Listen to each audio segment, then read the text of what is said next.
Todos tenemos una conexión que nos cambió la vida. Y en el podcast de Conexión contamos esas historias y creamos nuevas entre emprendedores y corporativos, inversionistas, gobierno y academia.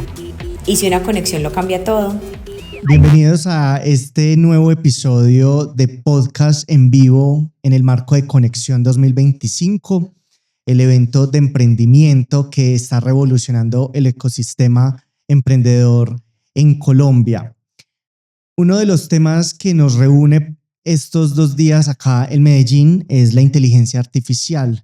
Cómo la inteligencia artificial está transformando muchos de los procesos, una inteligencia que veíamos lejana, pero que ya está muy cerca, una inteligencia que nos mostró nuevos modos de crear, de diseñar, hasta de pensar. Sobre este tema vamos a hablar con Javier Machicado, cofundador de Lado B. Javier ha trabajado, su trabajo se ha centrado en el análisis de esquemas viables, sectorial y sostenibilidad cultural, con énfasis en el sector audiovisual, de festivales, música en vivo y patrimonio. Además, ha sido asesor en el sector público y en el privado. Andrés también es un experto en inteligencia artificial y en cómo la podemos aplicar en muchísimos sectores. Javier, bienvenido a este podcast de Conexión. Muchas gracias, Juan. Hola a todos y todas. Javier, yo creo que para que comencemos a hablar de este tema que nos reúne hoy acá en esta primera grabación del podcast, quisiera que prendiéramos tu celular y nos contaras cuál es esa inteligencia artificial que lo viene acompañando en los últimos años. Bueno, vale. La verdad es muy básico. Yo soy una persona más bien análoga, pero creo que desde el punto de vista personal, pues además de investigador, soy totalmente melómano. Entonces creo que Spotify es una de mis primeros referentes cuando abro mi celular. Y bueno, pues todo lo que implica la interacción con Spotify, que pues está un repositorio de música, pero también me gusta jugar mucho con los algoritmos de Spotify. Me gusta retarlos, me gusta criticarlos. ¿Y uno cómo reta el algoritmo de Spotify? Uno haciendo las veces del algoritmo análoga. Me gusta hacer mis propias listas.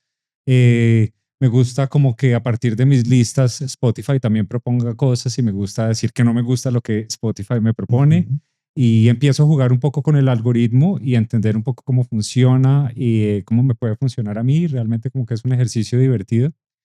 E incluso creo que ahí va la segunda como aplicación, pues es ChatGPT que ya en muy poco tiempo la verdad se hace parte de mi vida, de mi cotidiano. Ahí está instalada e incluso, bueno, para los muchos usos que lo uso, principalmente uso profesional, pero creo que incluso para también curar música, listas de música, los integro los dos. Entonces eso es como el uso más evidente desde lo profesional hasta el ocio que puedo hacer de la inteligencia con mi teléfono. Cuando tocas el tema de ChatGPT, ahí abrimos un terreno muy interesante llamado inteligencia artificial generativa. Sobre todo en los últimos 3 años, con el auge de las más populares, entre ellas ChatGPT, se transformó las maneras de crear, ¿cierto? ¿Qué análisis podríamos o qué mirada le puedes dar cómo en el sector creativo y de las nuevas industrias se está utilizando herramientas de inteligencia artificial generativa para crear? Ok, bueno, pues mira, son varias formas en que se está haciendo. Lo primero que tengo que decir es que creo que nadie tiene todavía la última palabra de cómo se está haciendo. Cuando hay mucha opinión, hay muchos análisis que uno no sabe de dónde vienen, hay bastante alarmismo y hay también bastante información con datos. Entonces, entre tanta información de todo tipo que viene, pues es todo un reto empezar a entender realmente qué está pasando frente a tu pregunta. Pero de lo que hemos hecho un ejercicio como en estudios, yo soy como tú le contabas a nuestra audiencia, soy investigador, mi ADN es de investigador en el sector creativo y hemos empezado a hacer un estudio como por ahora no un estudio que nos hace falta en Colombia de fuentes primarias, irnos con los empresarios, creativos, irnos con los colectivos creativos y empezar a preguntarles qué es lo que están haciendo con inteligencia artificial. Por ahora no lo tenemos.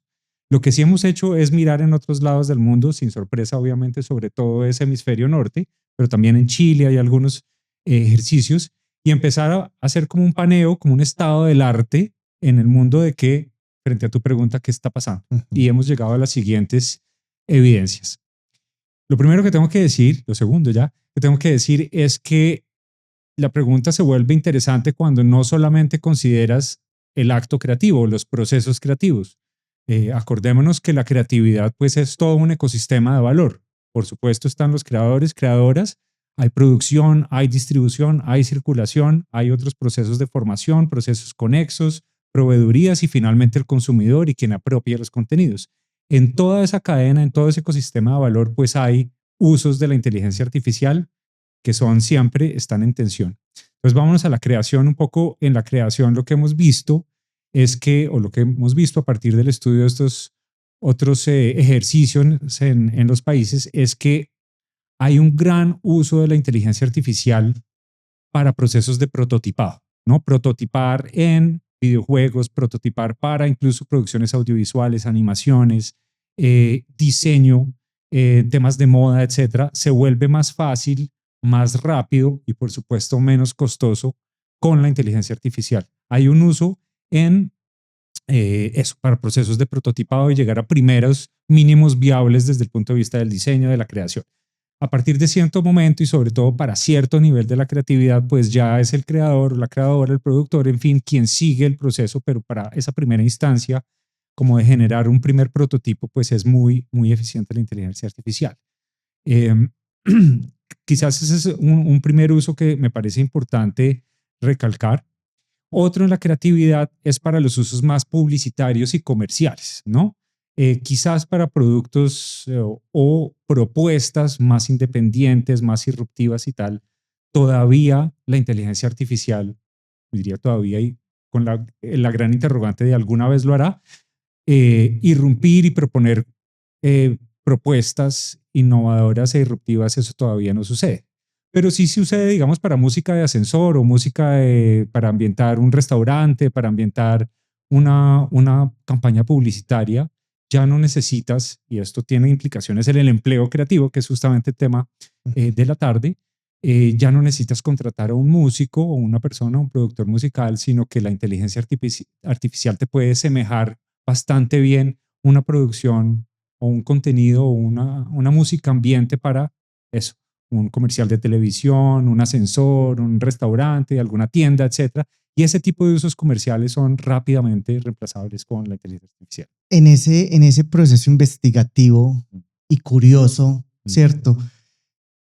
También, ¿qué mitos has logrado ver que se derrumbaron antes de que la inteligencia nos llegara como está ahora, tan inmersa? Sí. Habían demasiados mitos alrededor, ¿cierto? Sí. Que más adelante también vamos a conversar de eso, pero ¿qué mitos has visto que nos dejaron como eso era más el susto? Tú estás hablando en pasado como si los mitos los hubiéramos trascendido ya, y creo que todavía estamos en la espuma del momento. O sea, todavía estamos en la espuma del momento, y creo que todos los días en este ejercicio que hemos estado haciendo para esta cumbre, pues es interesante porque estamos leyendo todos los días nueva producción de conocimiento o de opinión, no necesariamente coherente con lo que pasó ayer, es decir, se contradicen, hay opiniones distintas, hay mucha opinionitis y muchas posiciones válidas, por supuesto, y también información. Pero para responder tu pregunta, ¿qué mitos se van derrumbando? Yo creo que hay un primer mito, y es que la fuerza creativa y el empleo creativo va a desaparecer, ¿sí? Quisiéramos, y creo que es una de las postulados de esta cumbre, de las premisas de las cuales queremos arrancar, y es en una lógica de reconfiguración y transformación del ecosistema creativo, más que de derrumbamiento o de una total desaparición de la fuerza creativa. Creo que conviene pensar en transformaciones, en reconfiguraciones. El sector cultural y creativo es un sector rebelde tradicionalmente, es un sector que no come entero, ¿no? Entonces, esa rebeldía creo que toca ponerla a favor de una reconfiguración más que una adaptación pasiva. Entonces, creo que el sector creativo en su mejor versión debe reconfigurarse y no adaptarse simplemente ver desaparecer su fuerza de trabajo. Y pues también tenemos datos y las evidencias que te cuento que hemos estado pues como estudiando pues lo respaldan, ¿no? Vamos, los oficios se transforman, no desaparecen, algunos sí desaparecen. Vamos, estamos viendo como en oficios técnicos, en las traducciones, subtitulajes, los procesos más básicos de edición o renderización, los procesos más repetitivos, por ejemplo, para la creación de videojuegos, tienden a desaparecer. Eso es verdad, eso no lo podemos esconder. Pero hay muchos, los más curatoriales, los más de relacionamiento con el público, que lo que hacen es transformarse y evolucionar. Entonces, lo dejaría por ahí. Realmente el mito que estamos cambiando es que la fuerza creativa desaparece. Realmente lo que está llamada es a transformarse. La gran pregunta es cómo se va a transformar y cómo hacemos una buena transformación de esa fuerza. En ese tema creativo entra otro tema muy importante y es los derechos de autor. ¿Cuál es ese desafío o desafíos en medio de todo el proceso de utilizar inteligencia artificial para crear, que de por medio están los derechos de autor? ¿Cuáles son esos desafíos? Claro que sí, te lo digo desde este lado, que es el lado de la investigación, sobre todo en la economía creativa, pero creo que Gustavo Palacios y su combo, que esta tarde estarán hablando también con nosotros, especialistas en la materia, pueden hacerte como una respuesta mucho más completa y quizás técnica. Pero lo que sí vemos acá, ahorita les contaba, por ejemplo, pues todos esos procesos de co-creación y de prototipaje.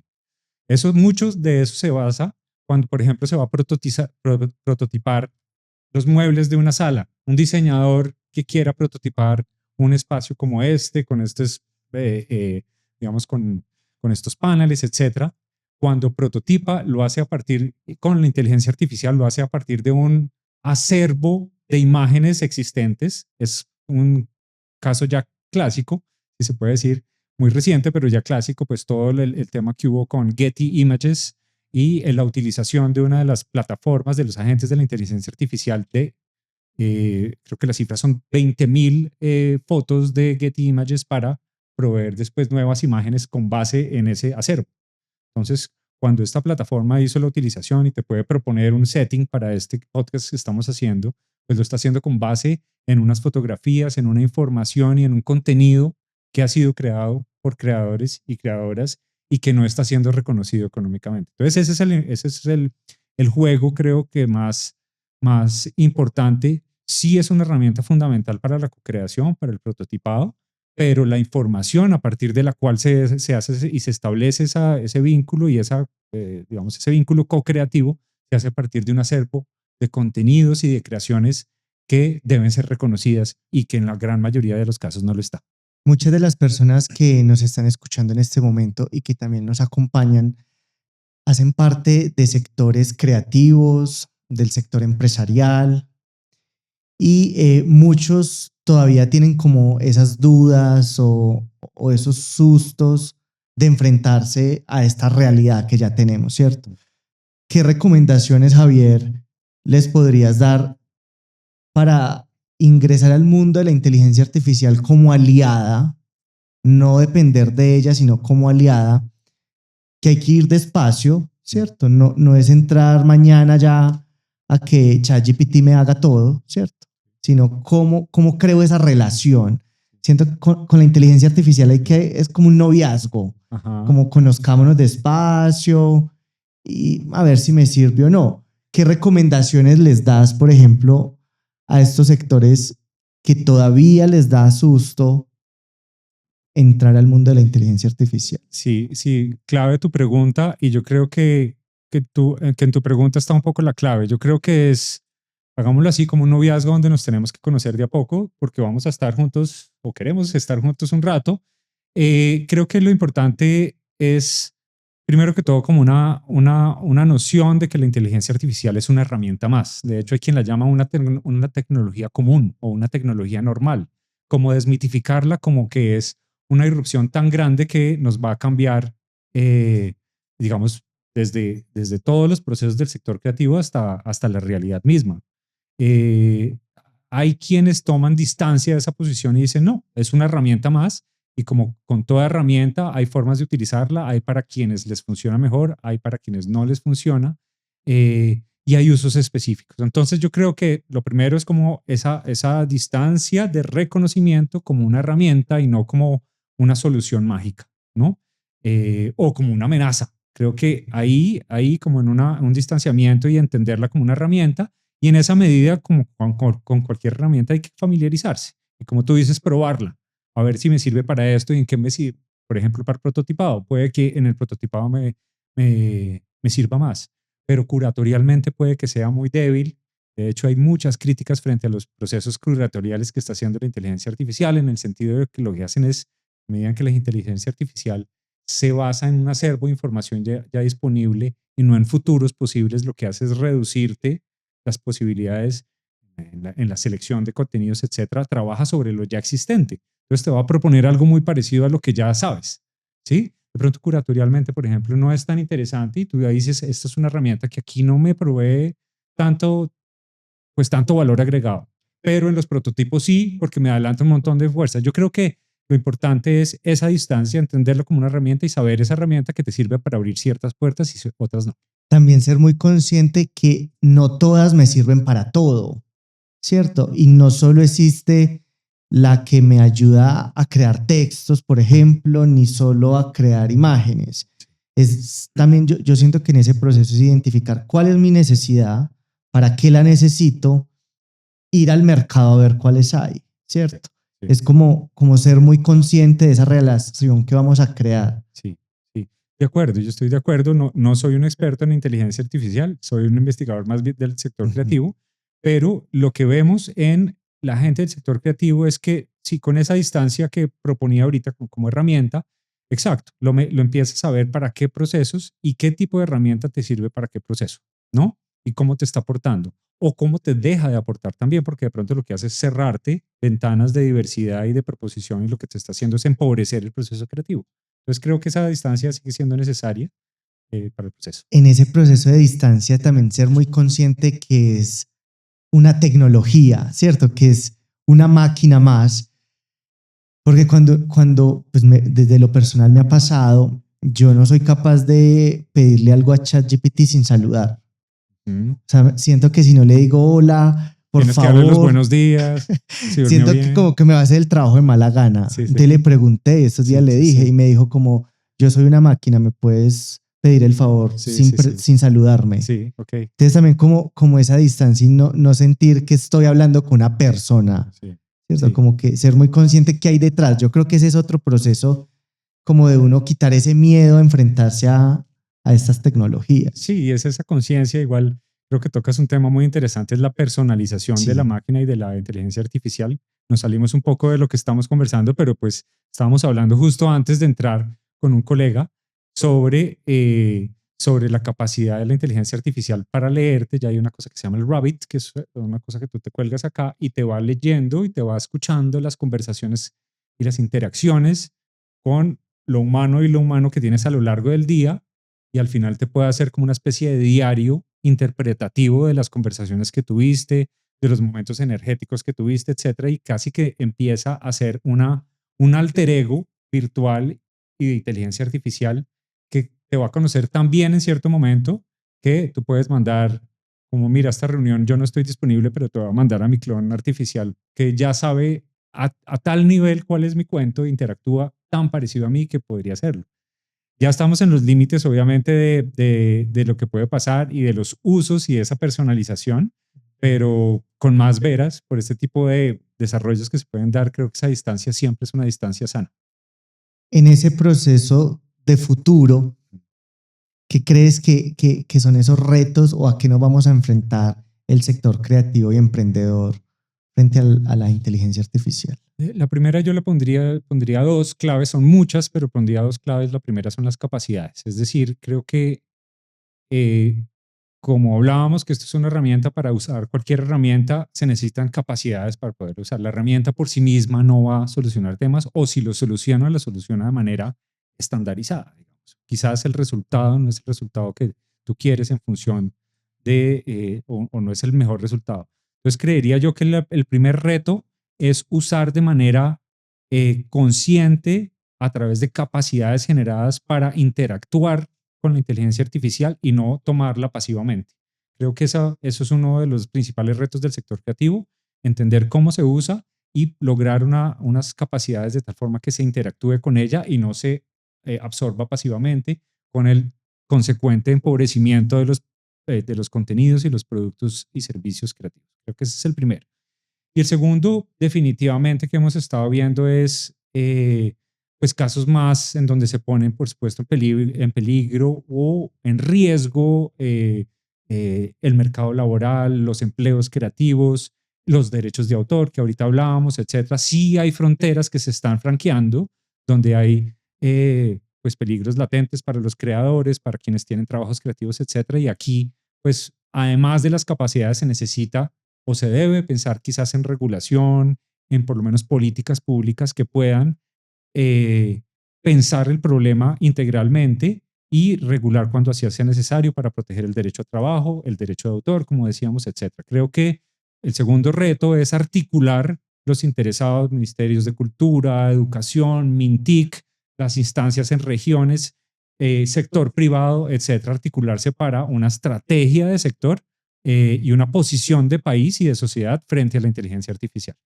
Javier, muchas gracias por acompañarnos en estas conversaciones en vivo en Conexión Summit 2025. Con todo gusto y seguimos conversando. Él es Javier Machicado, cofundador del lado B de Cocrea.